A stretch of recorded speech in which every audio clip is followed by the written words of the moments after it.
வணக்கம். நான் உங்கள் நிசாந்தன் சார். நாங்கள் இன்றைய பார்க்க இருக்க வினாத்தால் வடக்கு மாகாண கல்வித் திணைக்களத்தினால் தரம் 11 மாணவர்களுக்காக நடத்தப்பட்ட 3ஆம் தவணை பரீட்சை 2024. இந்த வினாத்தால் இந்த பகுதி 1Bயில் உள்ள 5 வினாக்களையும் தெளிவாகவும் விளக்கமாக பார்க்க இருக்கோம். நீங்கள் இன்னும் இந்த குறித்த 5 வினாக்களையும் செய்து பார்க்கிறீண்டா கீழே டிஸ்கிரிப்ஷன் பகுதியில் லிங்க் இருக்க புள்ளியை லிங்கை பயன்படுத்தி வினாத்தாளை தரவிறக்கம் செய்து பார்த்துட்டு வீடியோக்குள்ளே வாங்கோ. புள்ளியிடக்கூடிய வகையில் தான் திருத்தறக்கு இருக்கிறோம். உங்களுக்கு எத்தனை புள்ளி கிடைக்குது அப்படின்றத மறக்காமல் கமெண்ட் பாக்ஸில் பதிவிடுங்க. பதிவிடும் போது உங்களோட பெயர் நீங்கள் எங்கேருந்து பார்க்குறீங்க அப்படின்றதோட எந்த வழியான மாணவன், அதாவது யூடியூப்பில் மட்டும்தான் கேட்குறீங்களா, இல்லை என்னுடைய சூம்பளி மாணவனா, இல்லை என்னுடைய நேரடி வகுப்பு மாணவனா, ஒருவேளை என்னுடைய பாடசாலை மாணவர்களா அப்படின்றத மறக்காமல் கமெண்ட் பண்ணுங்க. இந்த வினாத்தாளில் பல மாற்றங்கள் செஞ்சுருக்கேன் பிள்ளைகள். இந்த கேள்வி மாணவர்களுக்கு எவ்வாறான ஒரு பயிற்சியை வழங்கப்படணும் என்று சின்ன சின்ன திருத்தங்கள் வந்தது. அதை விட நான் இன்னும் கொஞ்சம் மேலதிகமான திருத்தங்களை போட்டுத்தான் இந்த வினாத்தாளை உங்களுக்காக பதிவிட்டிருக்கேன். ஸோ இந்த திருத்தங்களுக்கு ஏற்ற மாதிரி தான் நாங்கள் வினாத்தாளை செய்து பார்க்க போகிறோம். நீங்கள் ஸ்கூலில் செய்த எக்ஸாம் வேறையாக இருக்கும், இப்போ நீங்கள் இங்கே செய்து இந்த வீடியோவில் பார்க்க போகிற வினாத்தாள் வேறையாக இருக்கலாம். ஸோ செய்து பாருங்க, செய்து பார்த்துட்டு வீடியோக்குள்ளே வாங்கோ. இந்த வீடியோ எனது Zoom மூலமான கணித வகுப்பு இந்த ரெக்கார்டிங் நீங்களோ இல்லை உங்களோட தம்பி தங்கிகளோ Zoom மூலமான கணித வகுப்புகளுக்கு இணைந்து கொள்கிறோம்னா தாராளமாக இணைந்து கொள்ளலாம். ஒவ்வொரு பாடப்பிறப்பும் தெளிவாகவும் விளக்கமாக கேட்பிக்கப்படும். ஏன் இந்த வினாத்தாலே கிட்டத்தட்ட 2 வகுப்பு, ஒரு வகுப்பு 1.5 மணித்தியாலம், மற்ற வகுப்பில் 1/2 மணித்தியாலம் எடுத்த 1.25 மணித்தியால வகுப்பில் நடந்த வீடியோவை தான் தேவையான பகுதிகளை மட்டும், அதாவது மாணவர்களோட சந்தேகங்கள் பல கலந்துரையாடப்பட்டது, அந்த பிள்ளைகள் கேட்குற டவுட்டுகள் அதுகள் எல்லாத்தையும் கலந்துரையாடப்பட்டது. ஸோ அந்த பகுதியில் நீக்கி உங்களுக்காக திரும்ப இந்த வீடியோ செய்கிறதுக்கு கிட்டத்தட்ட இன்னொரு 1 மணித்தியாலம் எடுக்கப்பட்டது. ஸோ இந்த வீடியோ உங்களுக்காக யூடியூப் வழியால் மட்டும் கேட்டுக்கொண்டிருக்க மாணவர்கள் மற்றும் எனது Zoom வகுப்பில் அன்றைய வகுப்பை தவறவிட்ட மாணவர்கள், இல்லைன்னா அடுத்த வருடம் கேட்கவிருக்கின்ற மாணவர்களுக்காக பதிவிட்டிருக்கின்றேன். நீங்கள் என்னுடைய வகுப்புகள் இணைந்து கொள்வதன் மூலம் எனக்கு ஒரு வருமானம் கிடைக்கும். இணைந்து கொள்கிறேன்டா அது தொடர்பான விவரங்களை என்னை கேட்டும் பெற்றுக்கொள்ளக்கூடியதாக இருக்கும். உங்களுக்கு ஏற்படுற சின்ன சின்ன சந்தேகங்களாக இருந்தால் வாட்ஸ்அப் வழியாகவும், இல்லை ஒருவேளை கொஞ்சம் பெரிய சந்தேகம் இதை கட்டாயம் உங்களோட கலந்துரையாடத்தான் வேணும் அப்படின்ற சந்தர்ப்பத்தில் அதை Zoom வகுப்புலையும் கலந்துரையாடி தெளிவுபடுத்தக்கூடியதாக இருக்கும். வகுப்புகளுக்கு இணைகிறேன்டா அது தொடர்பான விவரத்தை என்னை கேட்டு பெற்றுக்கொள்ளக்கூடியதாக இருக்கும். சரி, வாங்கோ கேள்விக்குள்ளே போவோம். முதலாவது கேள்வி வழக்கம் போல் பின்ன கேள்வி. நாங்கள் கேள்விக்குள்ளே போகிறதுக்கு முன்னுக்கு 2 விதமாக பின்ன கேள்வியை செய்யலாம், 3 விதமாக செய்யலாம், படங்களையும் செய்யலாம். ஒன்று, கேள்வியை வசனத்தை வாசித்து அதுக்கேற்ற போல் சரியாக அந்த வசன நடையை புரிஞ்சு கொண்டு செய்கிறது. கொஞ்சம் புரிதலுக்கு கஷ்டமாக இருக்குது அப்படின்ற சந்தர்ப்பத்தில் ஒரு ஐடியாவாக கான்செப்ட் மேப், அதாவது எண்ணக்கரு படம், ஒரு ஐடியாவை நாங்கள் அதில் ஒரு மேப் மாதிரி பிளான் பண்ணி அந்த பிளானுக்கு ஏற்ற மாதிரி செய்கிறது. நாங்கள் எண்ணக்கிற படத்தையே ஐடியாவாக எடுத்துக்கொள்வோம். இங்கே செய்யும்போது ஒரு ஸ்கீமுக்கு வசனத்தில் செய்யும்போது, வசனத்தை விளங்கி செய்யும்போது இங்கே என்ன வரி வருமோ அதுக்கேற்ற மாதிரி வசனம் செய்க வழி எழுதுவோம். கவின் நிலையான வைப்பு கணக்கில் குறித்த தொகை பணம் இல்லது. கவிந்த நிலையான வைப்பு கணக்கில் எவ்வளவு பணம் இருக்குது அப்படின்றது எங்களுக்கு தெரியாது. அது ஒரு பெரிய தொகை பணமாக இருக்கலாம். ஒரு குறித்த தொகை பணம்,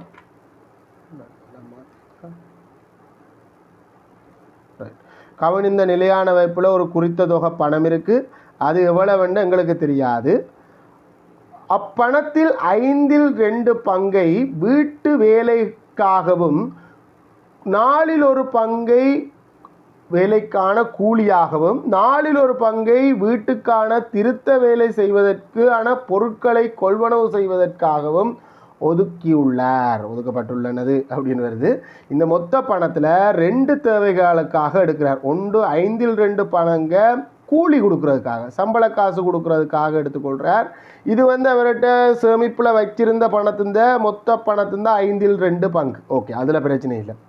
இப்போ 2வது ஒரு பின்னம் வருது, 4/1 பங்கு மொத்த பணத்தின்தையா, இல்லை இந்த 5/2 பங்கு எடுத்தது போக மீதியின் 4/1 பங்கையா வீட்டு வேலை செய்கிறதுக்கான பொருட்களை கொள்வனவு செய்கிறதுக்காக எடுத்திருக்கிறார் என்ற கேள்வி.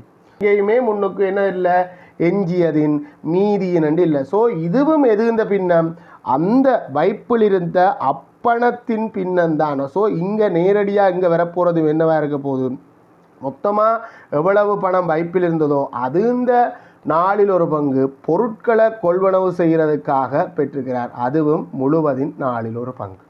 இது போக மீதி இருக்க போது, அந்த மீதியில் அவர் ஒன்றும் செய்கிறது மாதிரி இந்த கேள்வி அங்காள நகரையில் மீதி இருக்க போது அது என்னமோ அதுக்கேற்ற மாதிரி செய்யலாம். சரி, இப்போ கேள்வி என்னென்னா, வீட்டு திருத்த வேலைக்கான கூலியாகவும் வீட்டு திருத்த வேலைக்கான பொருட்களை கொள்வனவு செய்வதற்காகவும் ஒதுக்கப்பட்ட முழு பணம் மொத்த பணத்தின் சேமிப்பில் உள்ள மொத்த பணத்தின் என்ன பின்னமாகும். அதாவது கூலிக்கு எடுத்த எமௌண்டையும் பொருட்களை கொள்வனவு செய்கிறதுக்கு எடுத்த எமௌண்டையும் கூட்டணும். என்ன எங்களுக்கு மொத்த எமௌண்ட் தெரியாது, தொகை தெரியாது, ஆனால் அது இந்த பின்னம் தெரியும் முழு. அப்போ அங்கே என்ன நடக்கணுமோ அதே பின்னத்தில் செய்ய போகிறோம். ரெண்டும் முழுமையின் பின்னங்களாக இருந்தால் கூட்டலாம். ரெண்டுமே முழுமையின் பின்னம் தான் தந்தது, கூட்டினா சரி. மொத்த பணத்தின் 5/2 பங்கையும் மொத்த பணத்தின் 4/1 பங்கும் எடுக்கப்பட்டது. ரெண்டையும் கூட்டும் போது பகுதியின் சமன் இல்லை. கூட்டணும்ன்றது சரி, ஏன்னா ரெண்டுமே முழுமையின் பின்னம். ஆனால் பகுதியின் சமன் இல்லை. பொமசி 20. அதுக்கேற்ற மாதிரி தொகுதி என்ன மாற்றணும். இது 4ஆல் பெருக்கப்பட்டிருக்கு, 4ஆல் பெருக்கினா 8. இது 5ஆல் பெருக்கப்பட்டிருக்கு, 5ஆல் பெருக்கினா 5. ஆக மொத்தத்தில் மொத்த பணத்தின் 20/13 பங்கு வீட்டு வேலை செய்கிறதுக்குன்னு பிளான் பண்ணியிருக்கு. நடந்தது உண்டு, செய்கிறது உண்டு, பிளான் பண்ணினது உண்டு, நடக்க போகிறது உண்டு. அது கதையில் பின்னுக்கு நான் கேள்வி வாசித்து நாடி தெரியும். நடக்க போகிற சம்பவம் வேறு உண்டு. 2வது கேள்வி, மேற்குறித்த திருத்த வேலைக்கு 12 தொழிலாளர்கள் 5 நாட்கள் எடுப்பர் என மதிப்பிடப்பட்டுள்ளது. 12 தொழிலாளர்கள், இப்போ மனித நாளுக்குள்ளே போகுது. 12 தொழிலாளர்கள் 5 நாட்கள் எடுப்பர் என்று மதிப்பிடப்பட்டுள்ளது. ஒரு தொழிலாளிக்கு ஒரு நாள் கூலி ரூபாய் 2000 வழங்கப்படும் எனின் வீட்டு திருத்த வேலைக்கான கூலியாக செலுத்துவதற்கு ஒதுக்கப்பட வேண்டிய பணம் எவ்வளோ? கூலி பணம் தான் கேட்டது. முதல்ல இங்கே ஒரு மனிதனுக்கு ஒரு நாளில் நீங்கள் நார்மலாக பிளான் பண்ணலாம். 12 தொழிலாளருக்கு ஒரு நாளுக்கு 2000 ரூபா படி 24,000 ரூபா, 5 நாளுக்கு 24 5 மடங்கு 1,20,000 அப்படின்ற மாதிரி போகலாம். இல்லைன்னா மனித நாளில் காணலாம். மொத்த வேலையை கண்டு போகலாம். 2 விதமாக போகலாம். பிள்ளை இப்படி தான் போகணும் இல்லை. மொத்த வேலை 12 மனிதர்கள் 5 நாட்கள் செய்கிற வேலை. ஆக மொத்தத்தில் 60 மனித நாள் வேலை. அதாவது 60 சம்பள காசு கொடுக்கணும். ஒரு நாள் ஒரு மனிதன் செய்கிற வேலைந்த 60 மடங்கு. ஆகவே மொத்த கூலியாக கொடுக்க வேண்டிய மொத்த பணம் 60 மனித நாள் வேலைக்கும் 2000 ரூபா வீதம் கொடுக்கணும். 4 சவரையும் தூக்கி பின்னால் போட்டுட்டு இங்கே உண்டு அங்கே உண்டு 12 வரும். ஆகவே ரூபா 1,20,000 எங்களோட நடைமுறை தமிழில் சொன்னால், இல்லையண்டா 120,000 ரூபா மொத்தமாக எங்களுக்கு சம்பள காசு கொடுக்கணும். அப்போ நாங்கள் கூலிக்காக ஒதுக்கப்பட்ட பணம் எங்களுக்கு தெரிஞ்சிட்டு 1,20,000 ரூபா கூலிக்காக ஒதுக்கி இருக்கிற பணம். இப்போ வேணுமெண்டா நாங்கள் என்னத்தை காணலாம்? சேமிப்பில் இல்லை மொத்த பணத்தை காணலாம். ஆனால் கேள்வி அது இல்லைன்னு நினைக்கிறேன். இருக்குது. கவினின் நிலையான வைப்பு கணக்கில் ஆரம்பத்தில் இருந்த பணத்தொகையை காண்க. இப்போ தானே கவின் இந்த கூலிக்காக கொடுக்க போகிற பணம் கண்டுட்டோம். அது மொத்த பணத்தின் 5/2 பங்குன்னு தெரியும். ஆகவே இப்போ கேட்கப்படுறது என்னென்னா, கவின் இந்த ஆரம்பத்தில் சேமிப்பில் இருந்த மொத்த பணம். ஆகவே இது ஒப்பிட்டு கேள்வி. இங்கே அதுக்குரிய பின்னமும் கண்டு வச்சிருக்கல, தந்து வச்சுருக்காங்க. இல்லைன்னா காண வேண்டி இருக்கும். இங்கே தந்து வச்சிருக்கு. மொத்த பணத்தின் 5/2 பங்கு ரூபா 120,000, 1,20,000 என்றா மொத்த பணம் மொத்தமண்டது 5/5 பங்கு. 2ஆல் பிரித்து 5ஆல் பெருக்கணும். ஏன்னா ஒரு பங்கை காண்றதுக்கு 2ஆல் பிரிக்கணும். முழு பங்கையும் காண்றதுக்கு 5ஆல் பெருக்கணும். 2ஆல் பிரித்தா 60,000. 60,000 படி 5 மடங்கு ரூபா 3,00,000 வரும். ஸோ கவின் இந்த சேமிப்பில் இருந்த பணமும் இப்போ கண்டுபிடிச்சாச்சு. மொத்தமாக 300,000 ரூபா கவின் இந்த சேமிப்பில் இருந்த பணமாக இருக்க போகுது. அதை நீங்கள் நார்மலாக இதை செய்கிறதுக்கும் இந்த ஒரு படம் கீறி செவ்வகங்கீறி செய்கிறதுக்கும் ஒரு வித்தியாசம் இருக்குது. உண்மைதானே?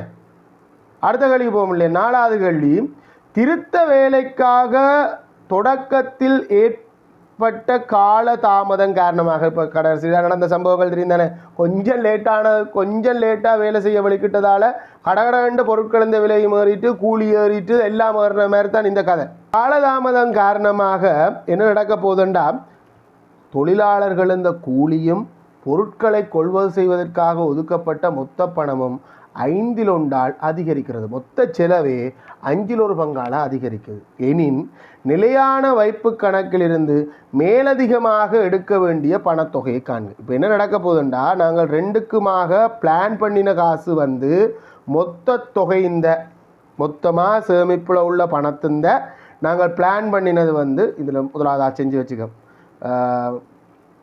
எதுண்டா 20/13 பங்கு எங்களுக்கு மொத்தமாக செலவாகும் என்ற மொத்தமாக சேமிப்பில் வச்சிருக்கிற பணத்தின் 20/13 செலவாகும் என்று நான் பிளான் பண்ணி வச்சுக்கேன். இப்போ நாங்கள் என்ன செய்யலாமண்டா, இந்த 20/13 பங்கு எவ்வளவுன்றதை காணலாம். 2 விதமாக காணலாம். இப்போ எனக்கு மொத்த தொகையே தெரியும். மொத்த தொகை 3,00,000 ரூபா. 3,00,000 ரூபாவின் 20/13 பங்கு எவ்வளவு என்று பார்த்தா எனக்கு மொத்தமாக நான் பிளான் பண்ணின செலவு தெரியும். இதை வட்டி நீங்கள் ரெண்டா 15,000 வரும். 15,000 தர 13 1 2 3 3 சைவரையும் பின்னுக்கு போட்டு 13 5 65 5 போட்டு 6 மிச்சம் 13 மாறும் 19. ஸோ 1,95,000 ரூபா நான் மொத்தமாக இந்த வீட்டுக்காக செலவு செய்கிறதுக்கு பிளான் பண்ணியிருக்கிறேன். ஆனால் திடீரென்று இந்த செலவுகள் அதிகரிக்குது. நான் பிளான் பண்ணின தொகை இந்த 1/5 எனக்கு செலவு அதிகரிக்குது. ஸோ அதிகரித்த தொகை என்னன்னு கேட்டால் 1,95,000 1/5 அப்படின்னு கண்டு வரலாம். இது ஒரு வழி அமௌண்ட்டை கண்டு. ஆனால் கேட்டது அதிகரித்த தொகையோ கேட்டதோ இல்லை செலவு எவ்வளோ மொத்த செலவு எவ்வளோன்னு மேலதிகமாக எடுக்க வேண்டிய பணம் அதுதான் அதிகரித்த பணத்தை தான் நான் இன்னும் ஏற்கனவே பிளான் பண்ணினேன் எடுக்கணும். 2வது விதம் எனக்கு மொத்த செலவு பின்னமாக தெரியும். மொத்த செலவு எவ்வளவு நான் சேமிப்பில் உள்ள மொத்த பணத்தின் 20 13 பங்கு மொத்த செலவாக பிளான் பண்ணி வச்சுக்கேன். இது இந்த 1/5 எனக்கு மேலும் எடுக்க வேண்டிய தேவை ஏற்படுது. இது இந்த 1/5 எவ்வளோன்னு பார்த்தீங்கன்னா 100 மேல் வெட்டுறது கொண்டுமே இல்லை 100 மேல் 13 பங்கு அப்படின்னு வரும். இதை ஒரு வெட்டி பார்ப்போம். அந்த விட வருது ஒன்றுடாவா 95 19 3 முறை 45க்கு 9 முறை அங்கால 0. ஆகவே எவ்வளோ வரப்போகுதுன்னா நாங்கள் பிளான் பண்ணின காசை விட 39,000 ரூபா எனக்கு திரும்ப மேலும் எடுக்க வேண்டி வரப்போகுது. ரைட். ஆகவே இப்போ எனக்கு மொத்த பணத்தின் 100 13 பங்கு பணம் மேலும் தேவை. மொத்த பணம் எனக்கு தெரியும் 300,000. ஸோ 300,000 100 13 பங்கு எவ்வளவுண்டு கண்டா 300,000 100 13 பங்கு எவ்வளவுண்டு கண்டமெண்டா அந்த விதத்திலையும் நாங்கள் அந்த காசுக்கு சேரலாம். எவ்வளவு 39,000. ஆனால் நாங்கள் இங்கே வேறு மாதிரி செய்வோம். 3 விதத்தில் செய்யலாம். இல்லையா 3ம் சரி. இப்போ எங்களுக்கு ஒரு செலவு ஆல்ரெடி தெரியும். நாங்கள் பிளான் பண்ணின கூலி 1,20,000 ரூபா பிளான் பண்ணினது. பட் இப்போ கொஞ்சம் கூட போகுது. அதே மாதிரி நாங்கள் பிளான் பண்ணினது பொருட்களை வாங்குறதுக்காக திட்டமிட்ட பணம் எவ்வளவு அப்படின்றத காணலாம்.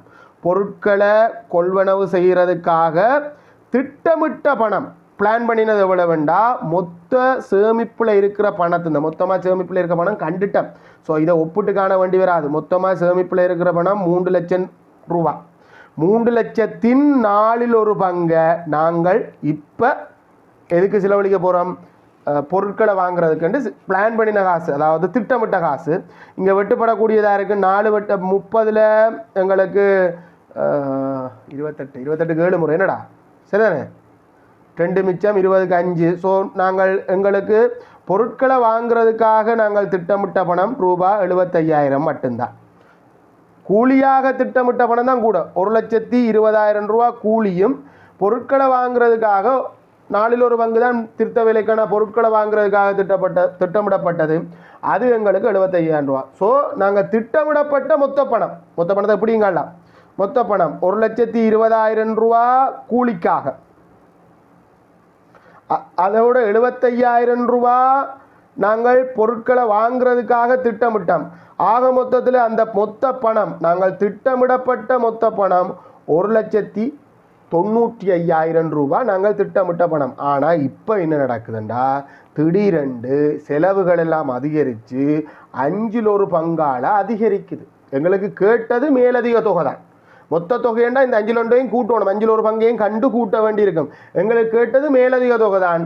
ஸோ மேலதிக தொகை எவ்வளவு எங்களுக்கு எது எக்ஸ்ட்ராவாக தேவைப்படும்? நாங்கள் திட்டமிட்ட பணத்தின் விட அப்போ மேலதிகமாக எடுக்க வேண்டிய தொகை மேலதிக தொகை எவ்வளவு? நாங்கள் திட்டமிட்ட பணத்தின் 5 பங்கு எனக்கு மேலதிகமாக தேவைப்படுது.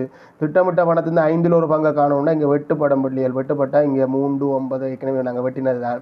ஆகவே ரூபாய் 39,000 எனக்கு மேலதிகமாக எடுக்க வேண்டி ஏற்படும். இதை 3 விதமாக காணலாம். நான் இதில் ஒரு விதத்தை சமர்ப்பிச்சுக்கேன். மிச்சம் 2 விதமும் அங்கே எழுதியிருக்கேன். நீங்கள் பார்த்துருப்பீங்கன்னு நினைக்கிறேன். அது என்ன ஒரு விதம் என்ன? இப்போ இது இந்த 5 பங்கும் அதிகரிச்சிருக்கு. இது இந்த செலவும் 5 பங்கால் அதிகரிச்சிருக்கு. இது பொருட்களை கொள்வனவு செய்கிறதுக்கான தொகை எவ்வளோன்னு பார்த்து நாங்கள் 75,000 வேணும். பொருட்களை கொள்வனவு செய்கிறதுக்காக 75,000 அதிகரிச்சிருக்கு. ஸோ இது இந்த 5 பங்கையும் கண்டு இது இந்த 5 பங்கையும் கண்டு கூட்டியும் பெற்றுக்கொள்ளலாம். 2ஐயும் கூட்டியும் பெற்றுக்கொள்ளலாம். 2 ஒன்றா எல்லா வழியில் வந்தாலும் இதுதான் விட. கூட்டணுன்றதுக்கு ஒரு புள்ளி, கூட்டி வர்ற விடைக்கு ஒரு புள்ளி, 2 புள்ளி இதுக்கு கிடைக்கும். அதே மாதிரி 2வது அந்த பெருக்கணுன்றதுக்கு ஒரு புள்ளி, அதை பெருக்கி இப்போ 2000ஆல் பெருக்கி அது மொத்தமாக உங்களுக்கு 12,000ன்றதுக்கு 2 புள்ளி தான் கிடைக்கும் புள்ளிகள். ஒரே நேரடியாக ஒரே லைனில் பெருக்கி இருக்கலாம். அதனாடி தான் அந்த செய்முறைக்கு ஒரு புள்ளி, இறுதி விடைக்கு ஒரு புள்ளி, 2 புள்ளி. அடுத்தது கவினின் நிலையான கணக்கில் ஆரம்பத்தில் இருந்த பணத்தொகையை காண்றதுக்கு 2 புள்ளி தான் கிடைக்கும். ஏனெண்டா அது ஒப்பிடணுன்றதுக்கு ஒரு புள்ளி, பெருக்கி பிரித்து உங்களுக்கு இறுதி விடைக்கு ஒரு புள்ளி, 2 புள்ளி கிடைக்கும். இதுக்கு தான் மீதம் இருக்கிற 4 புள்ளியை நாங்கள் பிரித்து கொடுக்கணும். நாங்கள் இந்த 2 பொருட்களையும் கொள்வனவு செய்கிறதுக்கான மொத்த தொகை காண்றதுக்கு 2 புள்ளி, அது இந்த 5ல் ஒரு பங்கு அதிகரித்தது எவ்வளவுன்றதை காண்றதுக்கு 2 புள்ளி. பல விதத்தில் வந்தாலும் இந்த 4 புள்ளியும் அதுக்கேற்ற மாதிரி பிரிஞ்சு கொள்ளும். இப்படி தான் பெறணுமெண்ட் இல்லை, பல விதத்தில் வந்து இந்த 39,000க்கு வந்து சேரலாம்.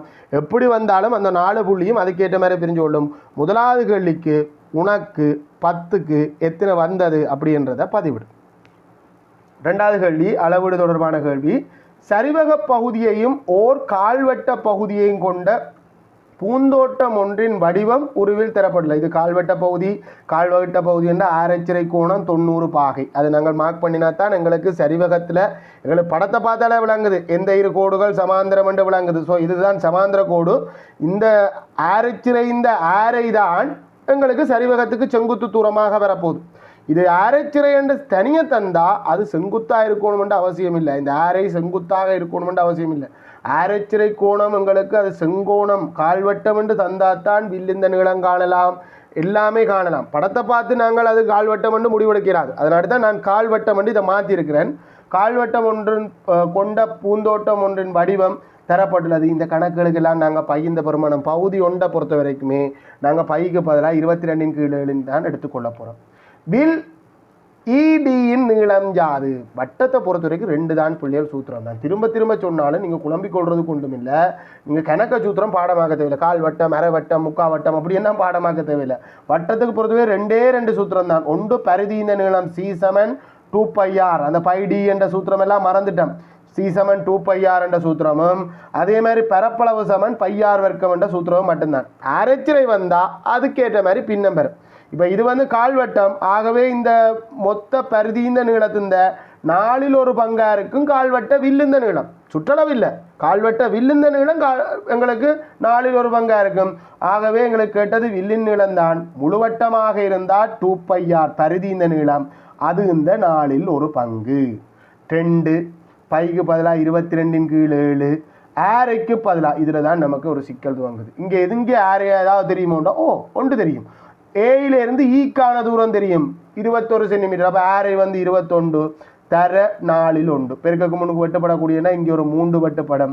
அதே மாதிரி 2ஆல் வெட்டினோம்னா இங்கே ஒரு முறை, இங்கே 2 முறை, இன்னும் ஒரு 2ஆல் வெட்டினோம்னா 11 முறை, ஒரு முறை. இப்படியான கணக்க வெட்டுப்படுற சந்தர்ப்பத்தில் பிள்ளைகள் நீங்கள் ஒரு தெளிவான விளக்கம் எடுக்கலாம். என்னென்னா வெட்டுப்படாமல் இருக்கிறதெல்லாம் ஒருக்கா எழுதலாம். ஒரேசா பெருக்கி போடணும்னு நினைக்காத. ஏன்னா அதில் சில நேரம் தவறு வந்துடும். ஒரு 11 வெட்டுப்படையில், அதே மாதிரி ஒரு 3 வெட்டுப்படையில், மிச்சமெல்லாம் வெட்டுப்பட்டு கீழே பகுதியன் எல்லாம் வெட்டுப்பட்டு. ஸோ 11 3 பெருக்கினா 33 சென்டிமீட்டராக இருக்க போதும் இந்த பரிதி வில் இந்த நீளம் 33 சென்டிமீட்டர். படத்துலையும் குறித்து வச்சுக்கோங்க, சுற்றளவு கேட்டால் தேவைப்படும். அடுத்தது, பூந்தோட்டத்தை சுற்றி சம இடைத்தூரத்தில் 13 தூண்கள் நடப்பட வேண்டும் எனின் இரு தூண்களுக்கு இடைப்பட்ட தூரத்தை காண்க. இப்போ 13 தூண்கள் சுற்றி வரப்போகுதுன்னா எத்தனை இடைவெளி எங்களுக்கு தேவைன்றது முதலாவது பிரச்சனை. அதுக்கு முன்னுக்கு இதில் எது பூந்தோட்டம்ன்றதை விளங்கி கொள்ளணும். பூந்தோட்டம்ன்றது மொத்தமாக என்ன, சரிவக பகுதியையும் கால்வட்ட பகுதியையும் கொண்ட உருவம் இது. ஸோ இது மொத்தமாகத்தான் எங்களுக்கு பூந்தோட்டம். இது ஒட்டுமொத்தமாக எங்களுக்கு பூந்தோட்டம். இந்த பூந்தோட்டத்தின் சுற்றளவை காணணும். இதில் ஒரு தெளிவான தரவு தந்திருக்கு. இந்த நீளமும் தரவு சமன்ன்றது அந்த ஒற்றை கோடு போட்டு காட்டியிருக்கு. ஆகவே பிசி இந்த நீளம் 25 சென்டிமீட்டர். இதில் ஒரு கவனம் வேணும், ஒரு செக் பண்ணி பார்ப்போம். இப்போ தந்த கேள்வி சரியாக இருக்கணுமெண்டா பைதகரஸ் தேற்றத்தையும் திருப்திப்படுத்தணும். 25 2 3 அப்படி தான் வருது, பிழை இல்லைன்னு. அப்போ 25ன்றதை ஏற்றுக்கொள்வோம். நல்ல காலம், ஓரளவுக்கு அது பக்கத்தில் வந்துட்டு. அந்த கதை நமக்கு தேவையில்லை பிள்ளைகளா. இதை ஆராய்ச்சி செஞ்சு இது சரியோ பிள்ளையோ, இந்த கேள்வி புள்ள சரி, அதை பற்றி ஆராயிற வேலை நமக்கு ஆனது இல்லை. நம்ம தந்த தரவுகளுக்கு ஏற்ற மாதிரி கணக்கு செய்கிறத மட்டும்தான் பார்த்துக்கொள்ளணும். ஸோ இதில் இருக்கிற தரவை பற்றி மட்டும் பார்த்தோம்னா என்ன இருக்க போதும், சுற்றி உள்ள நீளம். முதல்ல சுற்றளவை காணுவோம். பூந்தோட்டத்தின் சுற்றளவு, சுற்றியுள்ள நீளம். இப்போ நான் வில்லிலேருந்து துவங்க வேண்டும் வைப்பமேன். இந்த பக்கத்தால் 33 39 25 25 21 33 அடுத்தது 39, அடுத்த ஒரு கோடு 25, மற்ற கோடும் 25, மற்ற கோடு 21 என்ன அடுத்த ஆரை வந்து 21. ஸோ இவ்வளோத்தையும் கூட்டினா எங்களுக்கு சுற்றளவு வந்துடும் 3 3 9 12 17 22 23 3 போட்டு 2 மிச்சம் 5 10களை கூட்டுறேன் 5 8 10 12 14 ஆக மொத்தத்தில் 144 மீட்டராக இருக்க போது மொத்த சுற்றளவு. இப்போ கேள்வி என்னென்னா இங்கே 13 தூண்கள் நடப்போறோம்டா 13 வகுக்கணுமா இல்லை 14 வகுக்கணுமா இல்லை 12 வகுக்கணுமா? சுற்ற வர நடகிறன் அப்படின்னு சொன்னார். பூந்தோட்டத்தின் இந்த நீளங்கள் எல்லாம் நீங்கள் எல்லாத்தையுமே மீட்டருக்கு மாற்றிக்கொள்ளுங்க பிள்ளைகள். சென்டிமீட்டர்லேருந்து எல்லாத்தையுமே மீட்டருக்கு மாற்றிக்கொள்ளுங்க. நானும் மாற்றி விட்றேன்னா எல்லாம் மீட்டரா என்னண்டு சென்டிமீட்டர் கணக்கில் பூந்தோட்டங்கள் காணிகள் எல்லாமே சென்டிமீட்டர் கணக்கில் இருக்குது. முழுக்க எல்லாத்தையும் மீட்டராக மாற்றிக்கொள்ளுங்கவா. ஆகவே எங்களுக்கு மொத்த சுற்றளவு வந்து எவ்வளவா இருக்க போகுது? முதலாவது கேள்விக்குமே 33 மீட்டர் தான் பெறப்போகுது. மொத்த சுற்றளவு 143 மீட்டராக இருக்க போகுது. 13 இடைவெளிகளில் நான் நடப்போறேன்டா. முதல்ல 13 தூண்கள் நடப்போறேன்டா எத்தனை இடைவெளி வரும்னு பார். 2 விதமான கணக்கு இருக்குது. ஒன்று 13 தூண்களும் ஒரு ரவுண்ட் அடித்து ஏதோ ஒரு பக்கத்தில் ரவுண்ட் அடித்து வந்து திரும்ப ஜாயிண்ட் ஆகிட்டேன்டா. நோமலாக யோசிக்க, பெருசாக யோசிக்காத. ஒரு 20 மீட்டர் நீளமான ஒரு சுற்றளவுக்கு நீ 5 தூண் போட போகிறான்னு வையன். 1 2 3 4 5 தூண் போட போகிறேன். எத்தனை இடைவெளி வந்திருக்கேன் பார். 1 2 3 4 5 இடைவெளி. ஸோ 20 நீ 5ஆல் வகுத்து விட்டால் எங்களுக்கு ஒவ்வொரு தூணுக்கும் இடையில் 4 மீட்டர் போட்டால் தாராளமாக போதும். இதே அந்த 20 மீட்டரும் எங்களுக்கு ஒரு கேவில் மட்டும், ஒரு கேவாக இருக்கலாம் இல்லை ஒரு நேர்கோடாக இருக்கலாம், அதாவது துவக்கவும் முடிவும் ஜாயிண்ட் ஆகல 5 தூணில் இதை நான் பொருத்தணுமெண்டா தொடக்கத்திலேயும் முடிவிலையும் 2 தூண் போட்டு மீதி இருக்கிற 3 தூணையும் நான் போடணும். 1 2 3. ஸோ எத்தனை இடைவெளி வருதுண்டு பேர்? 5 தூண் போடணும். ஆனால் 4 இடைவெளி தான் வேணும். ஸோ இப்போ எனக்கு தூண்களின் எண்ணிக்கையை விட இடைவெளிகளின் எண்ணிக்கை ஒன்று குறைவாக இருக்குது. ஸோ ஒவ்வொரு தூணுக்கும் இடையில் இருக்க வேண்டிய தூரம் அண்டைக்க 20 இந்த முறை 4ஆல் வகுத்து 5 மீட்டர் வரும். இதுவே ஒரு சுற்றி வந்ததுண்டா 5ஆல் தூண்களின் எண்ணிக்கை எவ்வளவோ அதே அளவு இடைவெளிகளின் எண்ணிக்கையால் பிரிக்க ஒரு தூணுக்கும் இடையில் எவ்வளோ தூரம் இருக்கணும்னு வருது. ஒரு தூணும் ஜாயிண்ட் ஆகலை. இது ஒரு முடிவுண்டா தூண்களின் எண்ணிக்கையை இடைவெளிகளின் எண்ணிக்கை ஒன்று குறைவாக இருக்குது. இது ஜாயிண்ட் ஆகுது. சுற்றி வர நான் வந்து தூண்கள் போட போகிறேன். ஆகவே ஒரு தூணுக்கும் இடையில் இருக்க வேண்டிய தூரம் 143 மீட்டரை 13ஆல் பிரித்தா 130க்கு 10 அங்கால 11. ஆகவே 11 மீட்டர் இடைவெளியில் ஒரு தூணுக்கு ஒரு தூண் 11 மீட்டர் இடைவெளி இருக்கும். பூந்தோட்டத்தின் பரப்பளவை காண்க. மொத்தமாக பூந்தோட்டம் தான் பிள்ளை, மொத்தமாக பூந்தோட்டம் தான். பூந்தோட்டத்தின் பரப்பளவு இன்றைக்கு நமக்கு யார்கிட்ட வேணும்? ஒன்று கால்வட்டத்தின் பரப்பளவு, அடுத்தது சரிவகத்தின் பரப்பளவு. ரெண்டையும் கண்டு தான் கூட்டணும். கால்வட்டத்தின் பரப்பளவு முழு வட்டத்துக்கு பையார் வர்க்கம், அது இந்த 4ல் ஒரு பங்கு. கொஞ்சம் பெரிய நம்பர் வரப்போகுது. பை 22 கீழ் 7 ஆரையின் வர்க்கம் 21 தர 21 தர 4ல் 1 தசமத்தில் வரப்போகுதுன்னு நினைக்கிறேன். என்ன வெட்டுப்படக்கூடியன்னா 22 4 2ஆல் மட்டும்தான். இங்கே 2 முறை, இங்கே 11 முறை. அதே மாதிரி 7ஆல் வெட்டலாம். 7ஆல் வெட்டினா இங்கே 3 முறை 1 முறை. இதுக்கு மேலே வெட்டுப்படாது. நாங்கள் வில்லங்கமாக போய் இந்த 3 2ஆல் வெட்டுறதோ இல்லை 11 2ஆல் வெட்டுறதோ அந்த மாதிரி செய்யக்கூடாது. இதுக்கு மேலே வெட்டுறதுன்றது மேலையும் கீழையும் பொதுவான காரணி இருந்தால் மட்டும்தான் வெட்டணும். வெட்ட முடியாத வெட்டினியண்டா ஒரு பிழையும் இல்லை, நீ கஷ்டப்படுவேன், இருக்கிறத விட கஷ்டப்படுவேன். நோமலாக இப்போ நீ இதுக்கு மேலே ஒன்றும் வெட்டிலாது. ஸோ இனி என்னெல்லாம் இருக்குன்னு பேர்? ஒரு 11 வெட்டுப்படாமல் இருக்குது, ஒரு 3 வெட்டுப்படாமல் இருக்குது, ஒரு 21 வெட்டுப்படாமல் இருக்குது, கீழே ஒரு 2 இருக்குது, மேலே இருக்குது அவ்வளோத்தையும் பெருக்கு. 33 தர 21, 33ஆல் 1 பெருக்கினவண்டா 33 3 போட்டு 3 மிச்சம் 66, 66 3 69, மேலே அவ்வளோத்தையும் பெருக்கினீண்டா 693 வரும். அதை 2ஆல் வகுக்கணும். 3 9ல் 4 முறை ஒரு மிச்சம், 13ல் 6 முறை ஒரு மிச்சம், அந்த மிச்சம் ஒன்றோடு சேர்ந்து. ஆகவே 346.5 மீட்டர் வர்க்கம் கால்வட்டம். இதை விட வேறு யார் இருக்குது? சரிவகம். சரிவகத்தின் பரப்பளவுக்கான சூத்திரம் என்ன? அரைதர சமாந்தர பக்கங்களின் கூட்டுத்தொகை தர செங்குத்து உயரம். செங்குத்து உயரம் தான் நீங்கள் யார்? அரை தான். சமாந்தர பக்கங்கள் படத்தை பார்த்தாலே விளங்குது யார் சமாந்தரம் உண்டு. 1 29, அடுத்து 39, அடுத்தது 25. 39ஐயும் 25ஐயும் கூட்டி செங்குத்துயரம் 21 பெருக்கணும். முதல்ல பிரேக்கெட்டுக்குள்ளே இருக்கிறத செய்வோம் பிள்ளைகள். வெட்டுப்படுறதுக்கு இருந்த நாடி வெட்டுறன், வெட்ட முடியாட்டி அதே ரூல்ஸ் தானே இங்கே வெட்டுப்படம். அது 4 ஒரு மிச்சம் 64 வரும். 64 தர 21 வெட்டுப்படக்கூடியதாக இருக்கும் 32. 32 21 பெருக்கணும். 21 தர 2 42, 2 போட்டு 4 மிச்சம். 21 தர 3 63 4 67 672 மீட்டர் வர்க்கம். மொத்த பரப்பளவு 672ஓட 346.5 கூட்டணும். ஸோ தசமண்டா அந்த தசத்துக்கு நாங்கள் போட்டு 5 8 1 ஒரு மிச்சம் 10. ஆகவே என்னென்று வரப்போகுது விட 1018.5 மீட்டர் வர்க்கம் எங்களுடைய பூம்பாத்தின் மொத்த பரப்பளவாக இருக்க போகுது. விடையிலே மிதம் பிழை இருந்தால் சொல்லுங்க பிள்ளைகள், இருக்கலாம். சுருக்கல் தவற இதை விட்டுருந்தேன்டா சொல்லடா. பொருளை நம்பர் 1 நான் சொல்லுங்க வேண்டா. அதில் சரியா இதை விட தான் உனக்கு வந்து ஆடா. சரி ஓகே, விட்டுருந்தா அப்புறம் உங்களை நம்பி போய் கொண்டிருக்கேன், அப்புறம் கூட விட்டுறக்கூடாதா? Right okay. ரைட், அடுத்த கேள்விக்கு போகும் பிள்ளைகள். ஆரச்சிறையின் பரப்பளவுக்கு சமனான பரப்பளவு கொண்டதும். இந்த ஆரச்சிறை எந்தளவு பரப்பளவு நாங்கள் எங்கேயோ கண்டு நாங்கள் ஆரச்சிறை இந்த பரப்பளவு 346.5 மீட்டர் வர்க்கம். 346.5 மீட்டர் வர்க்கம் பரப்பளவு கொண்டதும் சமனான பரப்பளவு கொண்டதும் ஏஇயை செம்பக்கம் அல்லாத பக்கமாக கொண்டதும். ஸோ ஏஇ செம்பக்கம் அல்லாத பக்கமாக கொண்ட ஒரு செங்கோண முக்கோணம் பெறப்போதுண்டா. ஸோ இவர் செங்கோணத்தை ஆக்குகின்ற பக்கம். ஏஇய செங்கோண முக்கோணம் செங்கோணனா ஒன்றில் இதிலையும் செங்கோடு வரலாம், இங்கேயும் வரலாம். 2 விதமான படம் பெறலாம் பிள்ளைகளா. இதில் இது படம் என்றது இல்லையா. ஸோ கொண்டதுமான முக்கோண வடிவிலான பூந்தோட்டத்தோட பகுதி ஒன்று இணைக்க வேண்டியுள்ளது, ஒன்று உருவில் வெளியே அமைக்க வேண்டியுள்ளது எனின் அம்முக்கோணத்தின் பகுதியின் செங்குத்துயரத்தை கண்டு உரிய அளவீடுகளுடன் வரைந்து காட்டு. இந்த படம் 2 விதமான படம் இருக்கும். ஒரு பிள்ளைகள் என்ன செய்யலாம், ஏயில செங்கோணம் பெற மாதிரியும் கீறி இருக்கலாம், இல்லை ஈயில செங்கோணம் பெற மாதிரியும் இருக்கலாம். ஆனால் இவற்றை பரப்பளவும் அவற்றை பரப்பளவும் ஒன்று தான். இவற்றை பரப்பளவும் 346.5 மீட்டர் வர்க்கம் தான் பெறணும். எங்களுக்கு செங்குத்துயரம் தெரியாது, செங்குத்துயரத்தை காணணும். அதுக்கு இங்கே வா. என்ன சமன்பாடு? முக்கோணத்தின் பரப்பளவு சமன் அரைதர அடிதர செங்குத்துயரம். முக்கோணத்தின் பரப்பளவு தெரியும், 346.5 மீட்டர் வர்க்கம்.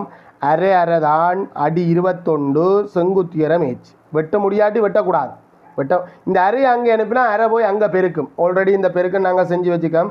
ஸோ 21 ஏச் சமன் அரையால் பெருக்கினால் விட்டக்கு முன்னுக்கு என்ன வந்தது 693 வரும். ஸோ ஏச் சமன் 693 21 வகுக்கணும். 21 நேரடியாக வகுத்து தெரிஞ்சாலும் ஓகே. ஏன்னாண்டா 21 33 பெருக்கும்போது தான் 693 வந்தது. ஸோ நீ அந்த ஐடியாவில் வரைக்கினீங்கன்னா உனக்கு அந்த செங்குத்துயரம் வந்து எங்களுக்கு 33 மீட்டர் வரும். அதை இதில் கண்டதோடு மட்டும் இல்லை, படத்துலையும் கொண்டே குறித்து விடணும். ஏச்செண்டு போட்ட இடத்துல நீங்கள் என்ன செய்யணுமெண்டா 33 மீட்டர் குறித்து விடணும். ஏன்னா அளவீடுகளோட இது 2 விதமான படம் பெறும் பிள்ளைகள். இப்படியும் பெறும், சில பிள்ளைகள் இந்த மாதிரியும் கீறி இருக்கும். இதில் ஒரு பிள்ளையும் இல்லை, 2 படமுமே எங்களுக்கு என்ன இது செங்கோணம் இல்லாத பக்கமாக கொண்ட மாதிரி இருக்கும். 2 படமுமே தாராளமாக சரி. இதில் 2ல் ஒரு படம் தான் கீறிக்கணும். அப்புறம் 2ஐயும் கீறி வச்சிருக்கிறே இல்லை. ரைட், புள்ளித்திட்டத்தை சொல்கிறேன் பிள்ளைகள். அந்த 10 மார்க்ஸையும் சரியாக ஓரளவுக்கு ஸ்கீமுக்காண்டி பிரதிடுறதுக்கு ஒரு புள்ளி, இறுதி விடைக்கு ஒரு புள்ளியாக அந்த வில்லுந்த நீளம் காண்றதுக்கு 2 புள்ளி வரும்.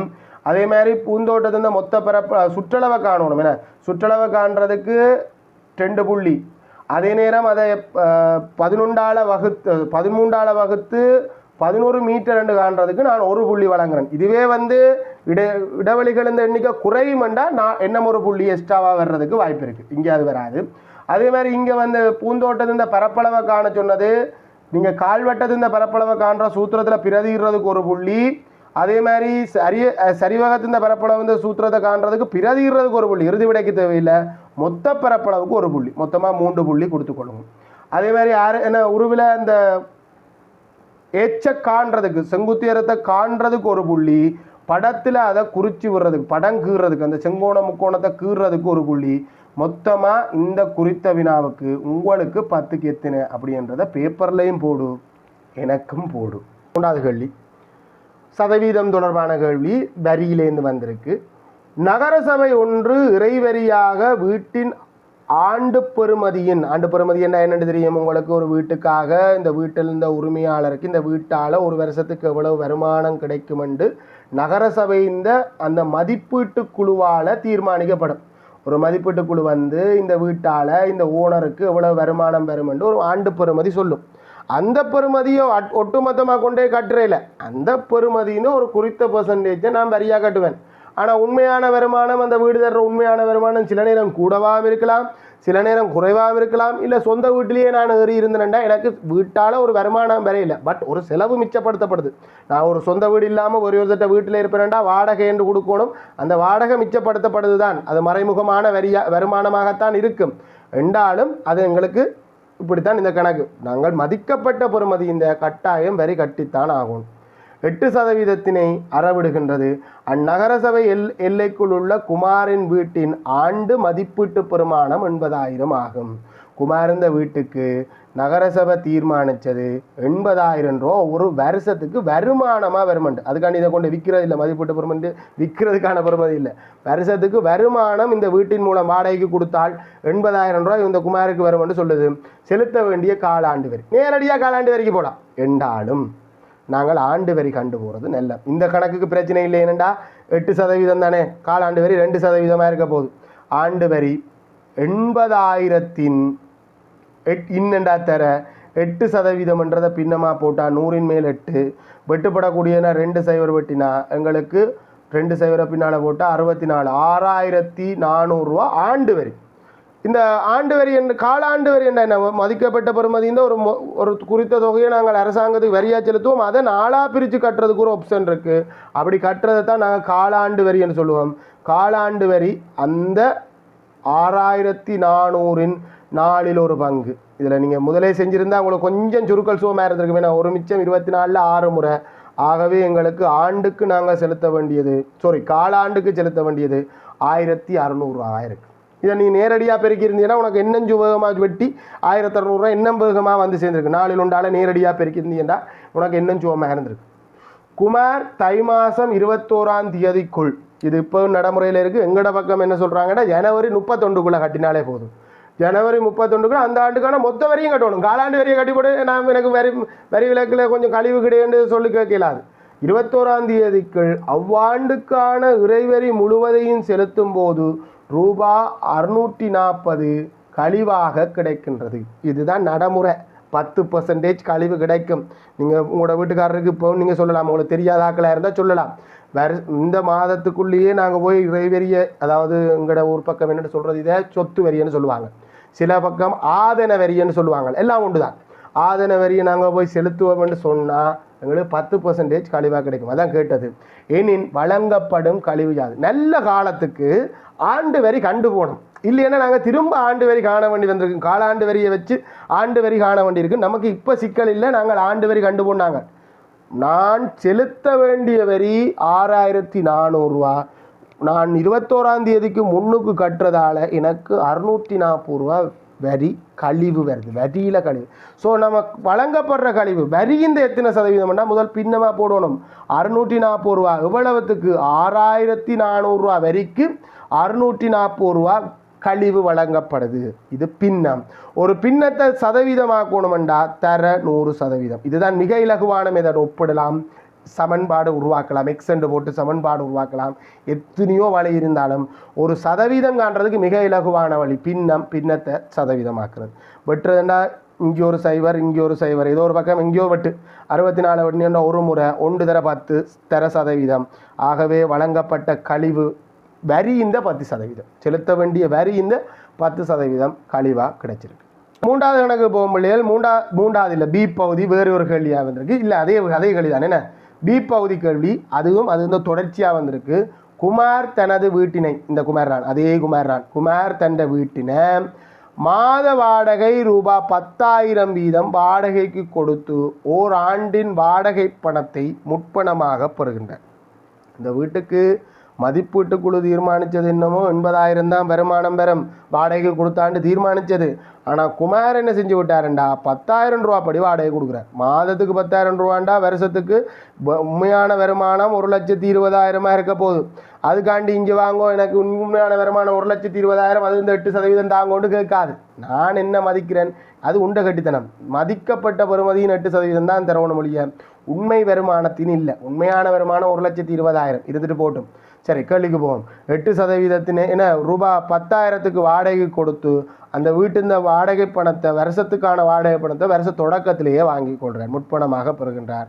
அவர் அப்பணத்தில் பங்கு ஒன்று ரூபாய் 3 பங்கு லாபமாக வழங்கும், பங்கு ஒன்றுக்கு ரூபாய் 3 பங்கு லாபமாக வழங்கும் கம்பெனி ஒன்றில் பங்குகளை 20 ரூபா வீதம் வாங்குகிறார். அந்த சந்தை விலை 20 ரூபா கொள்வனவு செய்கின்றார். ஆண்டு நிறுதியின் பங்கு லாபத்தை பெற்ற பின்னர் அனைத்து பங்குகளையும் விற்றார். பங்கு லாப வருமானத்தின் மூலமும் பங்குகளை விற்பதன் மூலமும் அவருக்கு கிடைத்த மொத்த பணம், பங்கு லாப வருமானம், பங்கு பல விற்கிறது மூலம் கிடைத்த மொத்த பணம் ரூபாய் 1,50,000 என்றா அவர் முதல்ல வாங்கிய பங்கு, முதல்ல அவர் வாங்கின பங்குக்கு அவர் முதலிட்ட தொகையை காணணும். அந்த வாங்குறதுக்கு கொண்டு போன பணம், மொத்த பணம், அவருக்கு கிடைத்த மொத்த பணம் எப்படி கிடைச்சது? வாடகைக்கு விட்டது. இந்த வாடகை மூலம் ஒரு வருஷத்துக்கான வாடகையை ஒட்டுமொத்தமாக வாங்கி கொண்டு போனவர். ஆகவே இவருக்கான கிடைத்த மொத்த பணம் எவ்வளவு, மொத்த தொகை எவ்வளவு என்று பார்த்தோம்டா, மொத்த பணம் தான் வந்தனால் தொகை வந்தனாலே அப்படி தொகை என்று போட்டுட்டேன். 12 மாதமும் ரூபாய் 10,000 வீதம் கிடைச்சது. 12 மாதமும் 10,000 வீதம், இவருக்கு ரூபாய் 1,20,000 ரூபா மொத்தமாக கிடைச்சது. இதைத்தான் கொண்டு போய் பங்கு வாங்க போனவர் அங்கே ஒரு பங்கு 20 ரூபாய்க்கு கொடுக்குறார். ஸோ பங்குகளின் எண்ணிக்கை 1,20,000ல் எத்தனை 20 ரூபா இருக்கோ அத்தனை பங்கு கொடுப்பான். வெட்டி சுருக்கினா எங்களுக்கு 6, அங்கால 3 0, 6,000 பங்குகள் இவருக்கு வாங்கக்கூடியதாக இருக்கும். 6,000 பங்குகளையும் இவர் வாங்கிட்டார். 6,000 பங்குகள். அவர் பங்கு ஒன்றை விற்ற விலையை காண்க. இப்போ 6,000 பங்கு வச்சிருக்கிறேன். இவருக்கு பங்கு லாபமும் விற்று பெற்ற மொத்த பணம் தான் பெற்ற கையில் இருக்க போகுது. லாபம், அதாவது மூல லாபத்தை கண்டும் நாங்கள் காணலாம். இதில் தந்தது எங்களுக்கு 1,50,000 ரூபா விற்று பெற்ற மொத்த பணமும் பங்கு லாபமும் சேர்த்து. அப்போ முதல்ல பங்கு லாபத்தை காணும். இவருக்கு கிடைத்த பங்கு லாபம் எவ்வளோன்னு பார்ப்போம். பங்கு லாபம் எவ்வளோன்னு பார்த்தோம்னா 6,000 பங்குக்கும் ஒரு பங்குக்கு 3 ரூபா வீதம் பங்கு லாபம் கொடுக்குறாங்க. ஸோ மொத்தமாக இவருக்கு வருஷ கடைசியில் 18,000 ரூபா பங்கு லாபமாக கிடைச்சிருக்கு. இந்த 1,50,000ல் அந்த 18,000ம் இருக்குது. அப்போ 1,50,000ல் முதல்ல இந்த பங்கு லாபத்தை நாங்கள் எடுப்போம். அந்த பங்கு லாபம் மூலம் வந்த வருமானம் அந்த 1,50,000ல் இருக்குது. அதை நான் கழிச்சு விட்டேன்டா. 0 0 0 கடன் எடுத்தார் 2, 10 10லேருந்து 8 போனார் 2, கடன் கொடுத்ததால் இங்கே 4 4 1,32,000 ரூபா இவருக்கு மீதம் இருக்கிற பணம் அவ்வளவுமே பங்குகளை விற்பனை செய்வதன் மூலம்தான் கிடைச்சது. இதில் 2வது விதம் என்ன ஒரு வழி இருக்குது பிள்ளைகள். இதில் அந்த 1,20,000 கழிச்சு விட்டால் 12,000 ரூபா மூலதன லாபம் கிடைச்சிருக்கு. ஒரு பங்குக்கான மூலதன லாபத்தை கண்டும் வரலாம். இப்போ எனக்கு இதில் வச்சு கொண்டே செய்கிறது ஈஸியானது. இது பங்குகளை விற்பனை செய்வதன் மூலம் கிடைத்த மொத்த பணம். அப்படி என்றால் ஒரு பங்கை விற்பனை செய்த பணம், விற்பனை செய்த தொகையை காணோம்டா. எனக்கு மொத்த பங்குகளையும் விற்பனை செய்கிறதால 1,32,000 கிடைச்சது. எனக்கு மொத்தமாக இருந்த பங்குகள் 6,000 பங்கு. ஸோ ஒரு பங்கு என்ன விலைக்கு விற்றுருக்கோம்ன்றதை வகுத்தா வரும். இதில் 2 ஒரு மிச்சம் திரும்ப 12 2. ஆகவே நான் ஒரு பங்கை விற்று பெற்ற பணம் ரூபாய் 22 ரூபா படி ஒரு பங்கை விற்றுருக்கேன். இதை வேறு விதத்துலையும் காணலாம். நான் அதை தான் சொன்னான். நீ எப்படி காணலாம்? வேறு விதத்தில் ஒரு பங்கு இந்த மூலதன லாபத்தை கண்டு 20 ரூபா + 2 ரூபா 22 ரூபாண்டும் பெறலாம். இதில் ஈஸியான வழி இந்த மாதிரி வர்றது.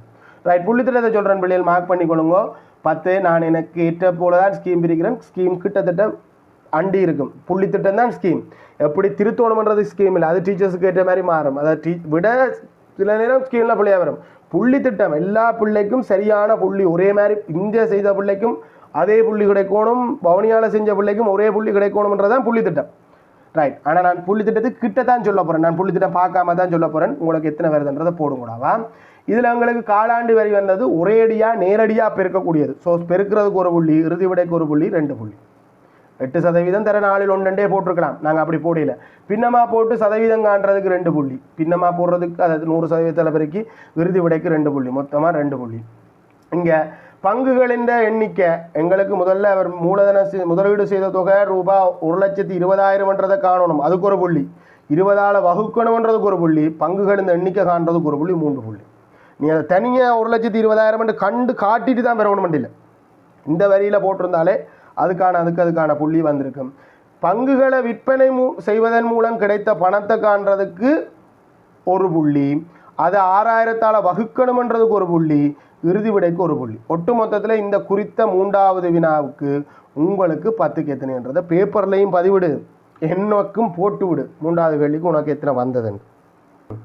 4வது கேள்வி, மாலாவின் தந்தை தனது திறன் தொலைபேசியின் ஸ்மார்ட் போன் பூட்டை திறக்கும் கடவுச்சொல்லுக்கான அறிவுறுத்தலை அவளுக்கு வழங்கினார். ஸ்மார்ட் போனை நீ திறக்கணுமெண்டா என்ன செய்யணும் அப்படி என்ற அறிவுறுத்தலை மாலாவின் தந்தை மாலாவுக்கு கொடுக்கிறார். அக்கடவுச்சொல்லானது ABCDE என்ற எழுத்துக்களில் ஒன்றுடன் 1 2 3 4 5 என்ற இலக்கங்களில் ஒன்றை சேர்ப்பதன் மூலம் பெறப்படும். ரெண்டு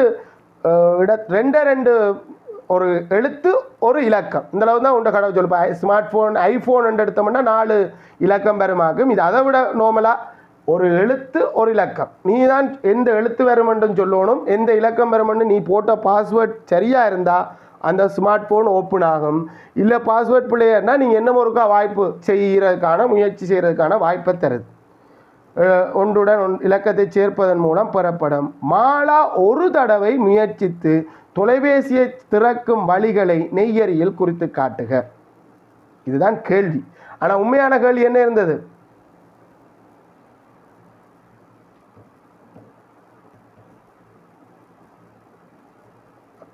என்ன கேள்வி உண்மையாக இருந்தது? மறந்து போனீங்களா? இரு தடவை என்று கிடந்தது. இந்த ஒரு நான் தான் மாற்றினான். ஒரு தடவை என்னமா ஒரு வாய்ப்பு தான் நீ கொடுக்குற. ஒரு வாய்ப்பில் அவள் என்ன செய்வாள்? ஒரு தடவை நான் வாய்ப்பு கொடுக்குறேன், இந்த நீ ஒரு பாஸ்வேர்ட் அடிச்சுப்பேன் என்று நான் கொடுக்குறேன். அவள் என்ன செய்வாள்? அவளுக்கு சொல்லியிருக்கேன், முன்னுக்கு ஒரு ஆங்கில எழுத்து அடிக்கணும், அடுத்தது ஒரு நம்பர் அடிக்கணும்னு சொல்லிக்கணும், ஒரு இலக்கம் அடிக்கணும்னு சொல்லியிருக்கேன். ஸோ அவள் ஒரு எழுமாறாக என்ன செய்வாள்? ஒரு ஆங்கில எழுத்து பியும் ஒரு இலக்கம் 4 ஏதோ ஒரு இலக்கத்தை டைப் பண்ணுவாள். அது சரியாக இருந்தால் ஓப்பன் ஆகும், பிள்ளையாக இருந்தால் ஓப்பன் ஆகாது. இது B4என்றது அவள் கொடுத்த பாஸ்வேர்டாக இருக்க போகுது. அது மாதிரி அவள் என்னெல்லாம் கொடுக்கலாமோ அத்தனையையும் நாங்கள் சொல்லணும். அது நிறைய இருக்க போதும். A1 A2 கொடுக்கலாம், A3 அவ்வளோத்தையும் குறிக்கிறது கஷ்டமாக இருக்க போகிறதால அவள் எதெல்லாம் டைப் பண்ணியிருக்கலாம், அவள் எந்த பாஸ்வேர்டை கொடுக்கலாமோ அவ்வளவும் நெய்யறியில் புள்ளடி மூலம் குறிப்பான். A1 A2 A3 A4 A5 இல்லையா B1 B2 B3 B4 B5 இதில் மூளை விட்டம் வருமோ வராதோ அவள் எதையும் டைப் பண்ணுவாள். ஏன்னா இது நாங்களுக்கு சார் நிகழ்ச்சி இல்லை, இது சாரா நிகழ்ச்சி. அவள் இந்த விருப்பம் எப்படியும் டைப் பண்ணலாம். இது டைப் பண்ணால் திரும்ப B டைப் பண்ணால் 3 டைப் பண்ணக்கூடாது அப்படின்றலாம் அர்த்தம் இல்லை. அப்போ ஆகவே அவள் 25 விதமான பேர்கள் 25 விதமாக பேட்டர்னில் அவள் எந்த பேட்டர்னையும் ட்ரை பண்ணி இருக்கலாம். 25 பேட்டர்ன் தான், 25 பாஸ்வேர்டில் ஏதோ ஒரு பாஸ்வேர்ட் தான் சரியான. ஆனால் அது எதென்று தெரியாது, அவள் டைப் பண்ண போகிறா, ஏதோ ஒன்று ட்ரை பண்ணி பார்க்க போகிறா. சில நேரம் அது ஓப்பன் ஆகும், சில நேரம் ஓப்பன் ஆகாது. பொதுவாக ஓப்பன் ஆகாது. ஏனெண்டா பாஸ்வேர்ட் தெரிஞ்சால் ஓப்பன் ஆகிறதுக்கான வாய்ப்பு தான் கூட. பாஸ்வேர்ட் தெரியாத சந்தர்ப்பத்தில் ஓப்பன் ஆகிறதுக்கான வாய்ப்பு ரொம்ப ரொம்ப ரொம்ப குறையும். ஸோ இப்போ 25 ஏதோ ஒன்று தான் சரியானது, அது அவருக்கு தெரியாது. அவர் சும்மா ஒரு எழுமாறாக தான் ஒன்றை ட்ரை பண்ண போகிறார்.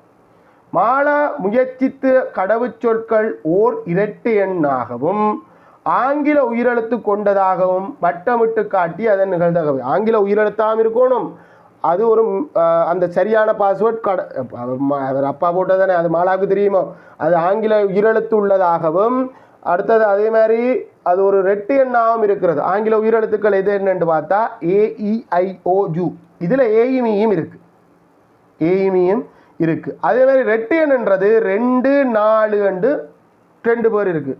ஆக மொத்தத்தில் இதில் 4 கடவுச்சொற்கள் இந்த நிபந்தனைக்குரிய மாதிரி இருக்குது. ஏயோட 2 வந்திருந்தால் ஆங்கில உயிரெழுத்தோட ரெட்டு எண். அதேமாதிரி ஏயோட 4 வந்திருந்தால் ஆங்கில உயிரெழுத்தோட ரெட்டு எண். ஈயோட 2 வந்திருந்தால் ஆங்கில உயிரெழுத்தோட ரெட்டு எண். அப்போ 4 பேர்களும் ஒரே கட்டத்துக்குள்ளே வரணும். இதுதான் இப்போ இருக்கிற பெரிய விஷயமா போச்சு. 4 பேர்களையும் ஒரே கட்டத்துக்குள்ளே நீங்கள் எப்படி போட போகிற, ஏதோ ஒரு விதத்தில் நீ போட்டு தான் ஆகணும். 4 பேர்களையும் ஒரே கட்டத்துக்குலாம் போட்டு ஆகணும். உண்மையாக இது ஒரு பெரிய விஷயம். ஏன்னா எங்களுக்கு பொதுவாக நாங்கள் ஒரே கட்டத்துக்குள்ளே போடுறது இலகுவாக இருக்கிற மாதிரி இருக்கும். ஆனால் இந்த கேள்விக்கு அது இலகுவாக அமையாத மாதிரி வந்துடுச்சு. ஏதோ ஒரு பக்கத்தில் ஒரு கட்டத்துக்குள்ளே நீ எடுத்துக்கொள். என்னுடைய ஐடியாவில் நான் ஒரு கட்டத்துக்குள்ளே எடுத்திருக்கேன்.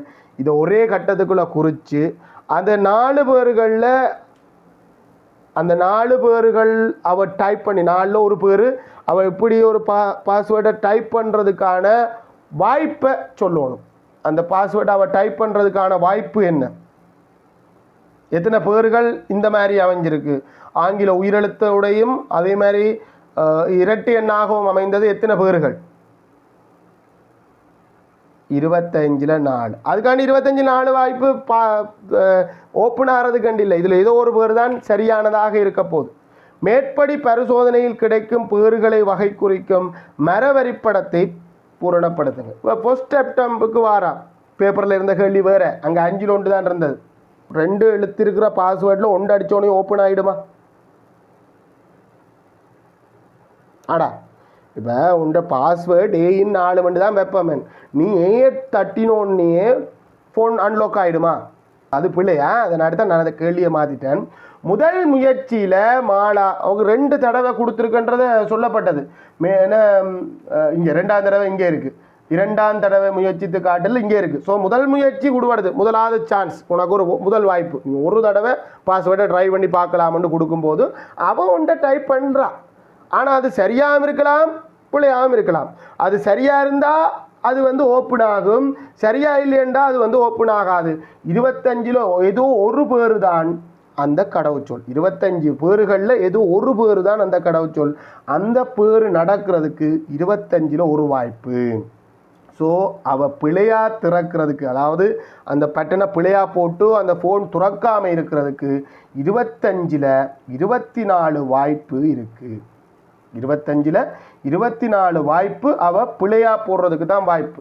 சில நேரம் அந்த பாஸ்வேர்ட் சரியாக இருந்தால் அந்த ஸ்மார்ட் ஃபோன் ஓப்பன் ஆகிடும். ஓப்பன் ஆனால் அவன் என்ன செய்யலாம், அதுக்கப்புறம் அவள் யூஸ் பண்ண வலிக்கிட்டுருவா, திரும்ப பட்டன் ட்ரை பண்ணி பார்ப்பாவா? பாஸ்வேர்ட் சரியாக கொடுத்து ஃபோன் ஓப்பன் ஆகிட்டு சந்தோஷமாக போக வேண்டிய, திரும்ப அடுத்த பட்டனை ஏன் ட்ரை பண்ணி பார்ப்பான்? ஸோ முதல் தடவையிலேயே திறந்தா 2ஆம் தரம் முயற்சிக்கவே மாட்டா. 2ஆம் தடவை முயற்சித்தலை காட்டும் வகையில் மரவரைபடத்தை விரிவுபடுத்தி முதல் தடவையே துறந்தா அவன் 2ஆம் தடவையே முயற்சிக்கிறா.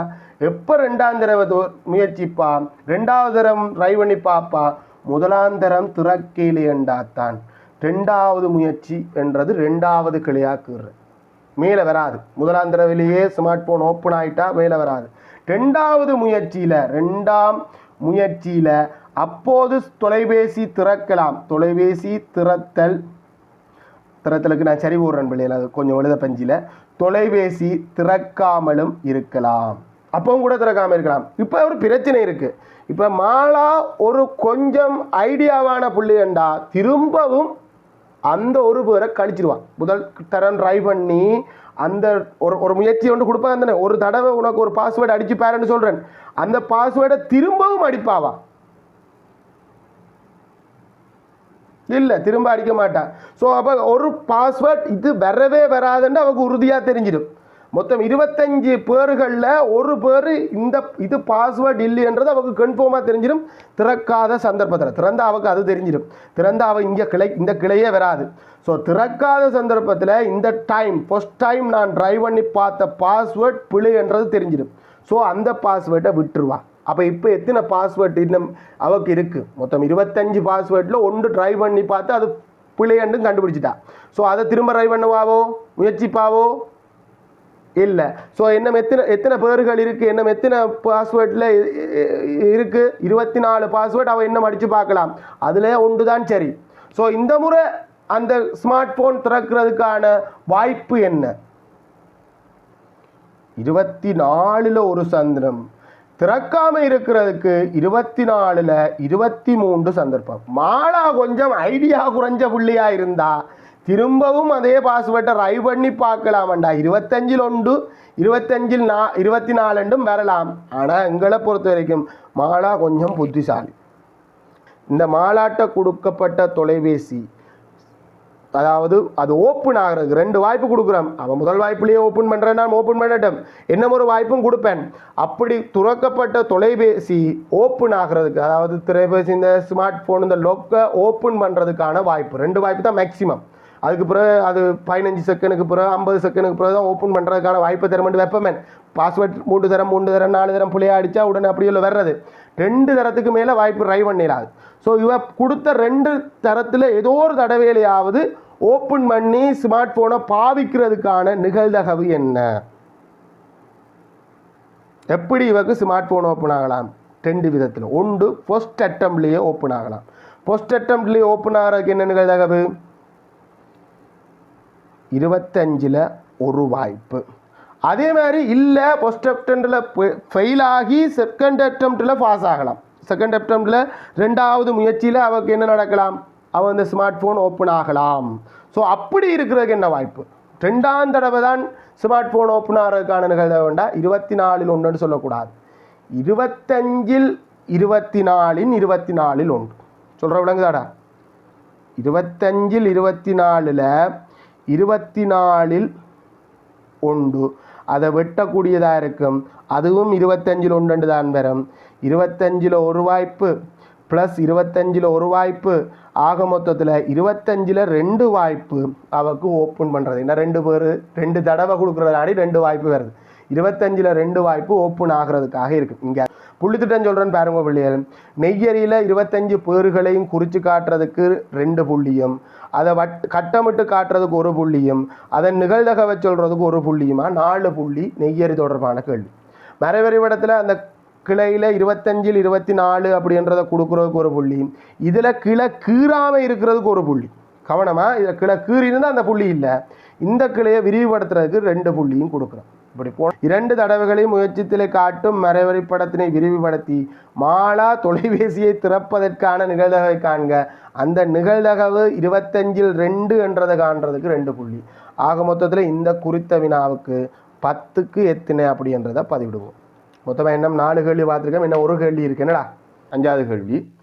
கிராம சேவகர் பிரிவொன்றில் மொத்த குடும்பங்களில் தெரிவு செய்யப்பட்ட 72 குடும்பங்கள் மாத வருமானம் தொடர்பாக பெறப்பட்ட தகவல்கள் திரள்மீடுரன் வரைவில் காட்டப்பட்டுள்ளது. இந்த முறை எங்களுக்கு வித்தியாசமாக என்னென்னா, திரள்மீடுரன் வலை தந்துட்டு திரள்மீடுரன் வலையிலேருந்து கேள்விக்குள்ளே போகிற மாதிரி திரள்மீடுரன் வலை, பிறகு வலையுறு வரையம், பிறகு மீடுரன் வட்ட வரைவு. திரள்மீடுரன் வலை, வலையுறு வரையம், வட்ட வரைவு. இதில் நல்ல காலம் மீடுரன் பல்கோணி மட்டும் வரையில் வலையுறு வரையம் வந்திருந்த நாடி அதையும் செஞ்சுருக்கலாம். இன்னொரு சின்ன பிரச்சனை உண்டு.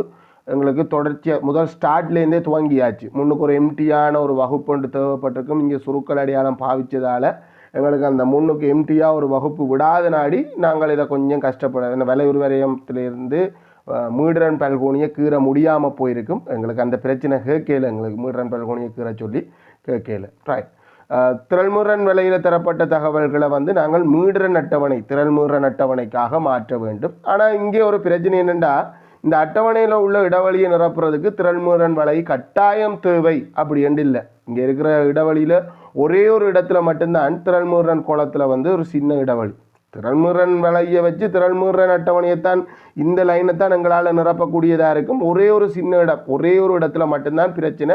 அந்த பிரச்சனையை நாங்கள் எப்படி தீர்த்து கொள்ளலாம்டா, திரள்மீடுரன் வலையை பயன்படுத்தியும் தீர்த்து கொள்ளலாம், நேரடியாக மீடுரன் அட்டவணையை பயன்படுத்தியும் தீர்த்து கொள்ளக்கூடியதாக அமைஞ்சிட்டு இந்த கணக்கு. சில நேரம் சொல்லலாது. இப்போ இந்த கணக்கு எங்களுக்கு பிரச்சனை இல்லை, 2 விதத்திலையும் செய்யக்கூடியதாக இருந்தது. சில கணக்குகள் கட்டாயம் திரள்மீடுரன் வலைக்கு போய்த்தான் ஆகணுமென்ற மாதிரி இருந்திருக்கலாம். உதாரணத்துக்கு இந்த 3 தரையிலேண்டா கட்டாயம் நாங்கள் திரள்மீடுரன் அட்டவணையை பயன்படுத்தித்தான் இந்த இடத்துக்கான இடைவெளியை காண வேண்டியிருக்கும். இந்த இடைவெளியை கண்டுதான் இந்த 3 பிறகு காண வேண்டி வரும். அந்த 3 தந்ததால் இந்த கேள்விக்கு நாங்கள் எங்கள் திரள்மீடுரன் வலை தேவைப்பட இல்லை. Right, okay. அட்டவணையில் உள்ள இடைவெளியை நிரப்புக. அட்டவணையில் முதல்ல நமக்கு 2க்கும் இடையில இருக்க வித்தியாசத்தை புரிஞ்சு கொள்வோம் பிள்ளைகள். மீடுரன் என்றா என்ன, திரள் மீடுரன் அப்படின்னா என்ன? திரள்ண்டா திரட்டப்பட்டது, சேர்த்து சொல்கிறோம். ஒன்றோட ஒன்று அடுத்தடுத்த ஆக்கில் ஒன்றோட ஒன்று சேர்க்கிறதால தான் அந்த திரள் மீடுரன் அப்படின்ற பேர் கிடைச்சிது. இப்போ இந்த மீடுரனில் இருக்கிற 4 அர்த்தம் என்னென்னா, 15,000 தொடக்கம் 20,000க்கு இடைக்குள்ள மாத வருமானம் பெறுகின்ற குடும்பங்கள் 4 அப்படின்றத இந்த 4 சொல்லுது. இந்த 4 என்னத்தை சொல்லுதுண்டா 20,000க்கு கீழே மாத வருமானம் பெறாக்கள். இந்த 72 குடும்பங்கள்ல திரட்டப்பட்ட 72 குடும்பங்கள் இந்த மாத வருமானம் தொடர்பான தகவலை தானே பெற்றுக்கொள்கிறோம். இந்த 20,000க்கு கீழே 4 குடும்பங்கள் இருக்கு அப்படின்றதை இந்த 4 சொல்லும். இந்த 4 சொல்ற அர்த்தத்துக்கும் இந்த 4 சொல்ற அர்த்தத்துக்கும் வித்தியாசம் இருக்கு. இந்த 9 சொல்லுது 20,000 தொடக்கம் 25,000க்கு இடைக்குள்ள 9 குடும்பம் என்று சொல்லுது. இந்த 13 சொல்லுது 25,000க்கு கீழே மொத்தமா 13 குடும்பம். இந்த மொத்தம்ன்றது இது மேலே இருக்கிற 2 பேரும் இந்த 4ம் இந்த 9 சேர்த்து 13. இப்படி ஒவ்வொரு முறையும் கூட்டி கூட்டி இங்கே வரணும். ஆனால் நாங்கள் இன்னும் இலகுவா செய்யலாம்னா இப்படி கூட்டினா சரி 4ஐயும் 9ஐயும் கூட்டினா 13 வரணும். எங்களுக்கு திரள்முருகனுக்கு போய் எடுக்க வேண்டிய அவசியம் இல்லை. இங்கே 13 இருக்கிறதால நாங்கள் திரள்முருகனுக்கு போக வேண்டிய அவசியம் பெறாது. அதே மாதிரி 13ஓட எண்ணத்தை கூட்டினால் நாங்கள் யோசிக்க வேண்டியதுதான். 13ஓட எண்ணத்தை கூட்டினா 28 வரும் என்று யோசிச்சா இந்த இடத்துக்குரிய ஆளை கண்டுபிடிச்சலாம். ஏன்னா இந்த இடத்துல இருக்கிற ஆளையும் சேர்க்கும் போது மொத்தமாக 30,000க்கு கீழே 28 பேர் அப்படின்னு வருது. ஸோ இங்கே 2 பேருமே 13 ஆயிட்டு. ஆகவே இதில் 15 பேர் இருந்திருக்கணும். இந்த குறித்த வகுப்பில் 15 பேர் இருந்தால் தான் 13ம் 15ம் 28. அடுத்தது 28ஓட 23 கூட்டி அந்த 28ஓட இப்போ இருக்கிற இந்த குறித்த வகுப்புக்குள்ள 23 பேர் இருக்கிறாங்க. அந்த 23 பேரையும் கூட்டினா எங்களுக்கு 51 வரும். அது சரி. 51ஓட எண்ணத்தை கூட்டி இதில் என்ன வரும்ன்றது ஒரு பெரிய கேள்வி குறிப்பு. எங்களுக்கு இதில் 2மே தெரியாது. இப்போ இதுவும் தெரியாது இதுவும் தெரியாது. இந்த இடைவெளியை நாங்கள் கண்டுபிடிக்கிறதுக்கு தான் இந்த திரள்முருகன் வலையை பயன்படுத்தலாம். இந்த திரள்முருகன் வலை என்ன சொல்லுதுண்டா 40,000க்கு கீழே எத்தனை பேர் அப்படின்றத திரள்முருகனில் குறிக்கப்பட்டிருக்கு. 40,000க்கு நாங்கள் போனோம்டா இந்த 40,000ல் போய் அந்த 40,000ல் அவங்க அப்படியே நேராக போயிட்டுடா அந்த வரைவில் முட்டுற இடத்துல போய் இப்படியே நீங்கள் திரும்பி இங்கே பார்க்க வந்தீங்கன்னா 40,000க்கு கீழே எத்தனை பேருன்றதை சொல்லும். சரியா ஒரு பட்டியில் வருது. ஒரு சின்ன பட்டி கீழே வருது. எங்களுக்கு பரிவாக பாருங்க கூட 2 பெரிய பட்டி அதாவது 10 சிறு பிரிவுகள் 10 பிரிச்சுக்கு. அப்போ ஒரு பட்டி ஓரலகு. ஸோ இதில் ஒரு பட்டி அந்த 70 விட 1 குறை வேண்டாம். இந்த திரள்முருகன் குளம் 40,000க்கு சொல்கிறது எங்களுக்கு 69 சொல்லுது. சரிதானே? ஆகவே 69 நாங்கள் கண்டுபிடிச்சிட்டோம்னா இதை கண்டுபிடிக்கலாம். இந்த 69 இப்படி மட்டும்தான் கண்டுபிடிக்கணுமோ திரள்முருகன் வலையை வச்சுத்தான் கண்டுபிடிக்க வேண்டி இந்த கணக்குக்கு தேவை ஏற்படையில். இந்த கணக்குக்கு எப்படி கண்டுபிடிக்கக்கூடியதா இருக்குண்டாடா எங்களுக்கு இந்த இதில் யாருன்னு தெரியல அவரோட 3 கூட்டினா 72 வரணும். ஸோ மாறி பார்த்தோம்டா 72ல் இந்த 3 தவிர மிச்சமெல்லாம் இங்கே 69 பேர் வரணும். ஸோ 72லேருந்து 3 கழித்து 69 கண்டுபிடிக்கக்கூடியதா கணக்கு அமைஞ்சிருச்சு. சரி, அடுத்தது இதை கண்டுபிடிப்போம் பாருங்க. இங்கே மொத்தமாக இந்தளவு தூரத்துக்கு இந்தளவு பேரையும் கூட்டி 51 அப்படின்றத இந்த திரள்முருகன் குளத்தின் அட்டவணை இதில் சொல்லுது. ஸோ இது எங்களுக்கு கண்டுபிடிக்கலாம். 51ஓட எண்ணத்தை கூட்டினா 69 வரும். 60 வர்றதுக்கு 9 இங்கே 9. ஆகவே இதில் 18. சரிதானே பிள்ளைகள்? இதில் மொத்தமாக 3 இடைவெளியை தான் கண்டுபிடிக்க வேண்டியிருக்கு. 3 இடைவெளிக்கு 3 புள்ளி கொடுக்கலாம். ஆனால் எத்தனை புள்ளின்றதை நாங்கள் புற பார்ப்போமா. புள்ளி திட்டத்தை நான் இப்போ சொல்லிடுறேன். கேள்வி இந்த லோடை பார்த்துட்டு புள்ளியை பிரித்து கொள்ளும். ரைட். அடுத்தது மேலே உள்ள அட்டவணையின்படி தரப்பட்டுள்ள வலையுறு வரையத்தை பூரணப்படுத்துக. இதில் கொஞ்சம் தந்திருக்கு 15 தொடக்கம் 20. என்ன இங்கே மீடுறன் அட்டவணையா? இது மீடுறன் திரள்முருகன் இல்லை. 15 தொடக்கம் 20 20,000 15,000 தொடக்கம் 20,000 4 பேர். இந்த மீடுறனுக்கு தான் பார்க்கணும். அப்புறம் திரள்முருகனுக்கு வலையுறு வரைங்கிறீல திரள்முருகனுக்கு வரைவது திரள்முருகன் வலை வலையுறு வரையம் வரைவது மீடுறனுக்கு எண்ணிக்கைக்கு. ஸோ இந்த 50,000 தொடக்கம் 20,000க்குள்ள 4 பேர் 20,000 தொடக்கம் 25,000க்குள்ள 9 பேர் அதெல்லாம் சரியா இருக்கு. 20,000 தொடக்கம் 25,000க்குள்ள 9 பேர். நம்ம இப்போ தேட போட வேண்டியது 25,000 தொடக்கம் 30,000க்கு இந்த 15 பேர் சாதாரண வகுப்பு. 25,000 தொடக்கம் 30ன்றது சாதாரண வகுப்பு. 15ன்றது 16க்கு இது பாருங்க கூட 4 அலகு 2ஆ பிரிச்சுக்கண்டா 15 இது 14 15 இந்த இடத்துல இருக்கும். ஸோ அதுக்கேற்ற மாதிரி நீங்கள் சரியாக நேராக கோடு போட்டு கொஞ்சம் கவனமாக இதில் என்ன கோடுகள் இல்லை. ஸோ கவனமாக நீங்கள் கீற வேண்டி இருக்கும். 15 அப்படின்றத செவ்வகமாக நீங்கள் கீறி எடுப்பீங்க. இதில் கொஞ்சம் எனக்கு சுத்தி ஆகிட்டு நான் அதற்காக சரி பண்ணி விட்றேன்.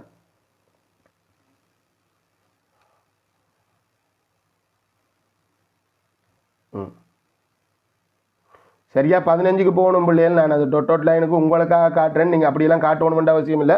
சரியாக அது 15க்கு போகும், 16க்கு 16க்கும் 14க்கும் சரியாக நடுவே இருக்கும். அடுத்தது வந்து 35,000 தொடக்கம் 40,000க்கு 35,000 தொடக்கம் 40,000க்கு 18 பேர். இங்கே 18ன்றது 20க்கு 2 பட்டி கீழே சரியாக 15க்கும் 20க்கும் 16க்கும் இடையில் இருக்கும். ஸோ அந்த 18ல் நாங்கள் இந்த குறித்த வகுப்புக்கு விலை வரையும் கொஞ்சம் வளைஞ்சு போகுது. எனக்கு என்ன அடிமட்டம் வச்சு கீரையில்லாத பிள்ளைகள், உங்களுக்கு அந்த பிரச்சனை இல்லை. நீங்கள் வடிவாக அடிமட்டம் வச்சு தாராளமாக தெளிவாக கீரையிலும் நீங்கள் தெளிவாக கீறுங்குவா.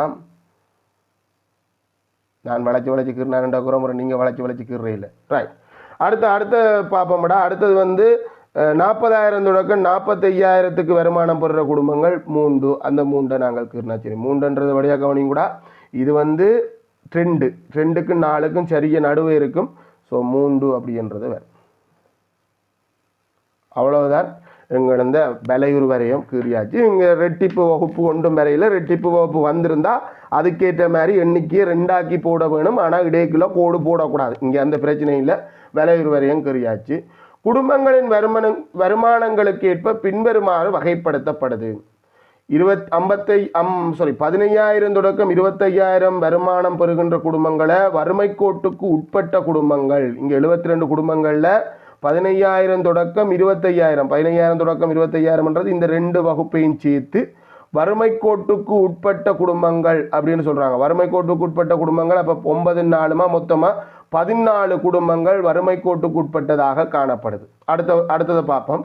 அடுத்த இல்லை தருவது 25,000 தொடக்கம் 35,000 வரையான வருமானம் பெறுகின்ற குடும்பங்களை குறைந்த வருமானம் பெறும் குடும்பங்கள் அப்படின்னு சொல்கிறாங்க. 25,000 தொடக்கம் 35,000. ஸோ இந்த 2 வகுப்பும் சேர்ந்து குறைந்த வருமானம் வரும் குடும்பங்களுக்குள்ள போகுது. குறைந்த வருமானம் பெறும் குடும்பங்கள் அங்கே 15, இங்கே 23, 15 23 மொத்தமாக 38 குடும்பங்கள் இந்த குறைந்த வருமானம் பெறும் குடும்பங்களாக அமையுது. ரைட். அடுத்தது 35,000 தொடக்கம் 40,000 நடுத்தர வருமானம் பெறும் குடும்பங்கள் உண்டு. இப்போ இந்த வகுப்பு இந்த 72 பேரில் இந்த வகுப்பு நடுத்தர வருமானம் பெறும் குடும்பங்களாகவும், இந்த வகுப்பு ஆகலும் உயர்வான வருமானம் அதாவது உயர் வருமானம் பெறும் குடும்பங்களாகவும் இருக்குது. அதாவது மாதத்துக்கு 40,000 உழைப்பது அப்படின்றது உயர் வருமானம் பெறும் குடும்பங்கள், அதாவது ஹை கிளாஸ் ஃபேமிலி என்ன கணக்குக்கு உயர் வருமானம் பெறும் குடும்பங்களாக அமையுது. ஸோ 4ஆக வகைப்படுத்தியிருக்கு. முதல் 6 வகுப்பாக இருந்ததை இப்போ 4 வகுப்பாக 4 வகையில் வகைப்படுத்தி இருக்கு. இங்கே அதுக்கேற்ற மாதிரி வட்ட வரைவு வரையப்பட போகுது. அவ்வளோதான். நடுத்தர வருமானம் பெறும் குடும்பங்கள், உயர் வருமானம் பெறும் குடும்பங்கள், வறுமை கோட்டுக்குட்பட்ட குடும்பங்களுக்கு அரைச்சிறை கோணமும் தந்திருக்கு 65 பாகை. குறைந்த வருமானம் பெறும் குடும்பங்களுக்கும் அரைச்சிறை கோணம் தந்திருக்கு 190 பாகை. சரி, ஓகே. இங்கே வருவோம், கேள்விக்கு வருவோம். நடுத்தர வருமானங்கள் பெறும் குடும்பங்களை காட்டும் ஆரைச்சிறை கோணத்தை காண்க. இப்போ நடுத்தர வருமானங்களை பெறும் குடும்பங்கள் என்றது இந்த குறித்த ஆரைச்சிறை கோணத்தை காணணும். சில நேரம் சில கணக்குகளுக்கு எங்களுக்கு உதவியாக இருக்கும் என்னென்னா, ஒட்டுமொத்த வட்ட வரைவில் 360 பாக பிரித்து போட்டிருக்கும். கூட்டம் 360 வருமானம். இங்கே என்ன சிக்கிறேன்னா, இவர் மட்டும் இல்லை, இன்னும் ஒரு ஆள் தெரியா. ஸோ அவரை கண்டு வரணும். இல்லைன்னா இவருக்கு வேறு என்ன மாதிரி வரலாமெண்டா, நடுத்தர வருமானம் பெறும் குடும்பங்கள் மொத்தம் எத்தனை பேர் அப்படின்றத பார்க்கலாம். நடுத்தர வருமானங்கள் பெறும் குடும்பங்கள் மொத்தமாக 13 பேர் தான் இருக்குது. 13 குடும்பங்கள் தான் இருக்குது. ஸோ இந்த 13 குடும்பங்கள் நடுத்தர வருமானம் தான் நான் மாறி பார்த்துட்டேன். அது குறைந்த வருமானம் இங்கே இருக்கு. நடுத்தர வருமானம் பெறும் குடும்பங்கள் இந்த எண்ணிக்கை 18. ஏன்னா இந்த 18 குடும்பங்களுக்காக நாங்கள் நடுத்தர வருமானம் இங்கே இருக்கடா. இது வருமானம் குறைந்தது என்ன வரண்டா. வறுமை கோட்டுக்குட்பட்ட வரும் குடும்பங்கள், குறைந்த வருமானம் பெறும் குடும்பங்கள், நடுத்தர வருமானம் பெறும் குடும்பங்கள். நடுத்தர வருமானம் பெறும் குடும்பங்கள் எங்களுக்கு 18. இந்த 18க்கு நாங்கள் எத்தனை பாகை கொடுக்க போகிறோம், 18 பேருக்கு எத்தனை பாகை கொடுக்க போகிறோம்டா பார்க்கணும். நீங்கள் பின்னம் பயன்படுத்தலாம், நேர்வீத பயன்படுத்துங்க. இந்த ஒட்டுமொத்த வட்ட விரைவம் 72 குடும்பங்களுக்காக ஒதுக்கப்பட்டது. இது பல விதத்தில் ஒப்பிடலாம். 72 குடும்பங்களுக்கு நாங்கள் மொத்தமாக 72 பேர் இல்லை குடும்பங்கள் என்ன சின்ன மிஸ்டேக் வர 72 குடும்பங்களுக்காக நாங்கள் மொத்தமாக 360 பாகை வட்ட வரைவையும் முழுமையாக ஒதுக்கணும். கொஞ்சம் மிஞ்சவும் கூடாது, கொஞ்சம் எக்ஸ்ட்ராவும் பெறக்கூடாது. 72 குடும்பங்களுக்காக மொத்தம் 360 பாக வட்ட வரைவு இந்த ஆராய்ச்சியை முழுமையாக ஒதுக்குறோம்டா, நடுத்தர வருமானம் பெறுகின்ற அந்த 18 குடும்பங்களுக்குமாக எத்தனை பாக கொடுக்கணும்? 18 குடும்பங்களுக்குமாக 18 குடும்பம். நேர்வீத சமன்டா நீங்கள் குறுக்கு பெருக்கம் பயன்படுத்தலாம், இல்லை 72 பிரித்து 18 பெருக்கணும்னு சொன்னாலும் சரி. 18 360 பெருக்கப்படும், 72 பிரிவிடும். அப்போ ஒரு குடும்பத்துக்கு 5 பாகை என்று வரும். 5 தர 18 90 பாகை கொடுக்கணும். படத்தில் போய் பார்த்தா அது 90 பாகை மாதிரி இல்லையே, அது சின்னனா குறுங்கோணமாக இருக்கே என்ற டவுட் வேணாம். இது பெரும்படியாக தான் கீறி இருக்குது. சரியான அளவு பரிமாணத்துக்கு ஏற்ப கீறுவதுண்டா ஒன்றில் எக்ஸலில் நாங்கள் கீறி எடுக்கலாம். எக்ஸல் நீங்கள் கம்ப்யூட்டரில் படிக்கிற எக்ஸல் இல்லைன்னா நாங்கள் பாகமானி வச்சு கீற வேண்டி இருக்கும். இப்போ காட்சிப்படுத்துறது என்ற கட்டாயம் வரும்போது இது சும்மா ஓரளவுக்கு பிளான் பண்ணுற ஒரு வட்ட வரைவாகத்தான் நாங்கள் இதை பார்க்கணும். இந்த குறித்த கோணம் 90 பாகை. ஆனால் படத்தில் பார்த்தா குறுங்கோணமாக இருக்குது, பிரச்சனை இல்லை. ரைட், அடுத்த கேள்விக்கு போவோம் பிள்ளைகள். அடுத்த கேள்வி, உயர் வருமானம் பெறும் குடும்பங்கள் எத்தனை பேர்? இப்போ வேணுமென்னா இதை கேள்வி இன்னும் சுவாரஸ்யமாக்குறேன்னா என்ன சொல்லியிருக்கேன்னா, உயர் வருமானம் பெறும் குடும்பங்கள் மொத்த எண்ணிக்கையின் எத்தனை சதவீதம் என்று கேட்டிருந்தா நம்ம கொஞ்சம் கூட யோசிச்சுக்கணும். இங்கே நோமலாக உயர் வருமானம் பெறும் குடும்பங்கள் எங்கே அட்டவணைக்கு வந்தால் போதும். இல்லைன்னா இன்னமொரு விதம் இருக்குடா, ஆராய்ச்சி கோணத்தை கண்டு ஒப்பிட்டு எண்ணிக்கையை காணலாம். ஏன் தேவையில்லை, அட்டவணையில் தானே இருக்குது. உயர் வருமானம் பெறும் குடும்பங்கள் மொத்தமாக 3 குடும்பங்கள் தான் உயர் வருமானம் பெறுற குடும்பங்களாக இருக்குது. ஆகவே கேட்ட கேள்விக்கு மிக இலகுவாக 3 வந்துட போகுது. ஆனால் பொதுவாக இந்த நீங்கள் கடைசி கேள்வியை பார்த்தீங்கன்னா எத்தனை பேர் என்று கேட்க மாட்டாங்க. அது உயர் வருமானம் பெறும் குடும்பங்கள் மொத்தத்திலிருந்து எத்தனை சதவீதம் என்று கேட்டிருப்பாங்க. 72க்கு 3 பின்னம், ஒரு பின்னத்தை சதவீதமாக்கணும்னா தர 100%. இதை சுருக்குவதன் மூலம் நீங்கள் அந்த விடையை பெற்றுக்கொள்ளக்கூடியதாக இருக்கும். தசமத்தில் வரலாம், வரக்கூடாதுன்னு இல்லை. ரைட், இங்கே கேட்ட கேள்விக்கு 3 பேர் என்றதான் விட. புள்ளித்திட்டம் சொல்கிறேன்னு ஒருக்கா மார்க் பண்ணிக்கொள்ளுங்க பிள்ளைகள். ஒவ்வொரு இடவழியில் அட்டவணையில் இல்லை, ஒவ்வொரு இடவழியை நிரப்புறதுக்கு ஒவ்வொன்றுக்கும் ஒவ்வொரு புள்ளிப்படி 3 புள்ளி கொடுக்கலாம். சில நேரம் 2 புள்ளியாக இருந்திருக்கலாம், 3 புள்ளி தாராளமாக கொடுக்கலாம். ரைட், இங்கே வருவோம். அட்டவணைக்கு ஏற்ப விலையுறு வரையத்தை பூரணப்படுத்துறது. இந்த 3